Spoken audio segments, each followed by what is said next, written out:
탈모약은 이 고리를 끊어버리는 거야. 탈모약에 대한 궁금증 10가지에 대해서 한번 답을 드려보겠습니다. 탈모약 피나스티리드는 도대체 어떤 원리로 작동을 하느냐. 남성 호르몬 있죠? 테스토스테론이 이제 DHT로 이렇게 전환이 됩니다. 전환이 되는데 탈모약은 이 고리를 끊어버리는 거야. 그 효소를 방해해가지고 DHT로 전환되는 걸 막는다. 그런 원리로 작동을 합니다. 탈모의 효과는 언제부터 나타나느냐? 한 3개월 걸리고요. 밀도 두께 개선되는지는 한 3개월 지나야 알 수가 있고, 한두 달 먹어서는 개갈이 안 날 가능성이 있습니다. 근데 중간에 먹다가 약간 탈락기가 오거든요. 암흑기 비슷하게 휴직에 탈락이 오는데 그거 못 견디고 중단하면은 이제 절단 나죠. 탈모약 부작용은 이제 다 뭐 크고 작은 거 다 합쳐가지고, 그러니까 100명이면 10명, 10명이면 1명, 10% 내외가 되는 걸로 보여요. 뭐 성욕이 저하된다든지, 발기가 뭐 잘 안 된다든지, 남자인데도 가슴이 이제 아프다든지, 더 튀어나와가지고 여성이 유방이 생긴다든지, 그리고 이제 10대나 20대 초반이 먹었을 때는 이제 막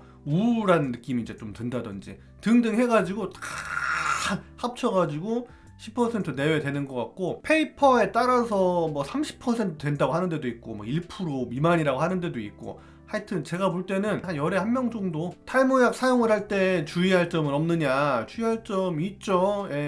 정해진 용법 용량, 그러니까 제때 먹어주는 게 좋고, 하루 한 번, 그 다음에 뭐 한 알 혹은 반알 뭐 이런 식으로 정해진 용량이 있을 거 아니에요. 그것대로 이제 따라서 먹어야 되고, 또 중요한 게 뭐냐면은 끊을 때는 이제 몸이 진짜 힘들거나 몸에 변화가 생겨서 끊게 되는데, 너무 이제 자의로 효과 없네 라고 생각해서 자의로 끊는 순간 효과 못 보고 중단하는 경우도 있을 거고, 하여튼 몸이 너무 안 좋더라도 진짜 예를 들어서 간이나 콩팥이나 다른 데 이상은 없는 건지 확인을 또 진료를 해봐야 되는 경우도 있으니까 자의로 끊지 않기 주의하셔야 되고, 이상하다, 몸이 이상하다 그러면 건강 상태에 대해서 의사 상담하시는 걸 추천드립니다. 피나스테리드와 먹는 미녹시딜의 차이점 뭐냐? 먹는 미녹시딜이 이제 그 탈모 치료를 하는 경우가 있는데, 어쨌든 아까 말씀드렸듯이 피나스테리드는 남성 호르몬 효소 억제, 테스토스테론이 다이하이드로 테스토스테론으로 전환되는 거를 이제 고리를 끊어준다 역할을 해주는 거고, 요즘 잘렸는데 두피 혈액순환을 도와주는 게 이제 미녹시딜, 성장기를 좀 길게 가져가고, 그래서 머리가 조금 더 올라와도 좀 튼튼한 녀석들이 이제 올라오는.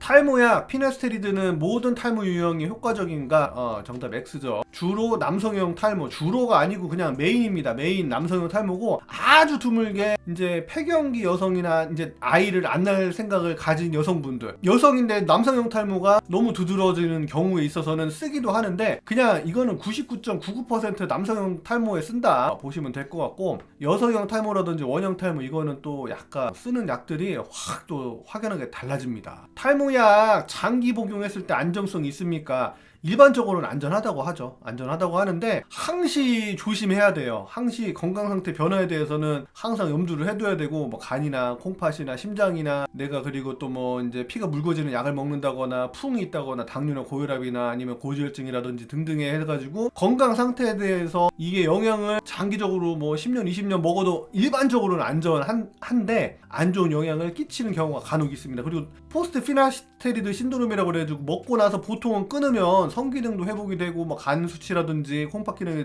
회복이 되는데, 이게 탈모약을 끊었음에도 불구하고 경험하는 신드롬들, 한 달 정도를 끊었는데도 한 달 이후에도 그런 부작용들이 지속되는 신드롬을 겪는 경우가 있거든요. 그래서 포스트 피나스테리드 신드롬 이런 것도 있기 때문에 장기 복용 안정성에 대해서는 지금도 이제 연구를 하고 있고 100% 안전하다는 아니니까, 여러분들 이거는 알고는 계셔라. 탈모약 복용 중에 모발 관리 어떻게 할까요? 뭐 샴푸 잘 해주셔야 되고, 샴푸도 너무 이제 뭐 노프라든지 너무 안 해버릇하는 것도 난 아닌 것 같아. 노폐물도 잘 제거를 해주고, 그래야지 염증이 좀 덜할 거고, 염증이 덜해야지 그 부분에서 탈모대를 된다거나 하는 게 좀 덜할 거니까 잘 세정해 주시고, 두피 마사지를 가끔씩 한 번씩 해줄 수도 있는데, 뭐 전반적으로 뭐 방법은 없어요. 정해진 건 없고, 좀 뻑적지근하다 하는 데 있으면은 이렇게 해주는데, 너무 자주 하거나 많이 하면 피지가 많아질 수 있어요. 피지가 그냥 한 번씩 생각날 때 뭐 하루 한 번, 두 번 정도 해주면은 혈액순환이 도움이 돼서 훨씬 더 도움이 될 수 있죠. 그 다음에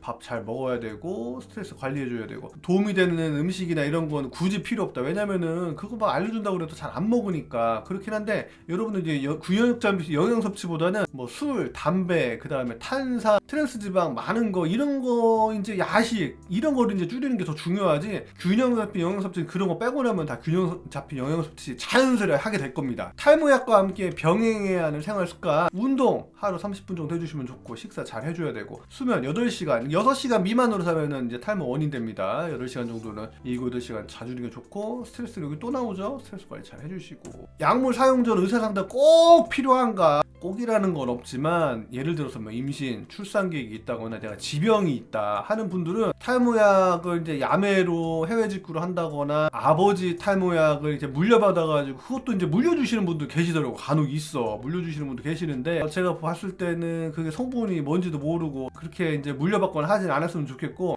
임신, 출산, 그리고 지병 이런 거 그리고 기존에 탈모약을 드시던 분이 탈모약을 재처방받거나 아니면은 약을 바꿔야 되는 변경해야 되는 상황에서 본인이 그냥 선택을 하는 경우는 굉장히 위험할 수 있습니다. 그 피나스테리드나 두타스테리드 이런 계통에는 약이 반응이 없다 그러면 미녹시딜을 뭐 추가를 해야 된다거나 바꿔야 된다거나 아니면 바르는 것만 해야 된다거나 아니면 주사를 해야 된다거나 아니면 이식을 해야 된다거나 등등의 판단에 대해서 약물 사용 전에 상담을 하셨으면 좋겠고 이거를 한번 받고 그게 크게 문제가 없었다 그러면은 뭐 리핏으로 쭉 반복해서 먹을 수도 있겠지만은 1년에 한 번 정도 6개월이나 1년에 한 번 정도는 그래도 의사 얼굴 보고 상담 받고 처방을 받는 게 가장 낫지 않나 생각을 해봅니다. 자, 내용이 좋았다고 한다면은 구독, 좋아요 좀 눌러주시고 또 탈모 고민 있는 분들에게 이 영상을 좀 공유 부탁드리겠습니다. 털순상이었습니다.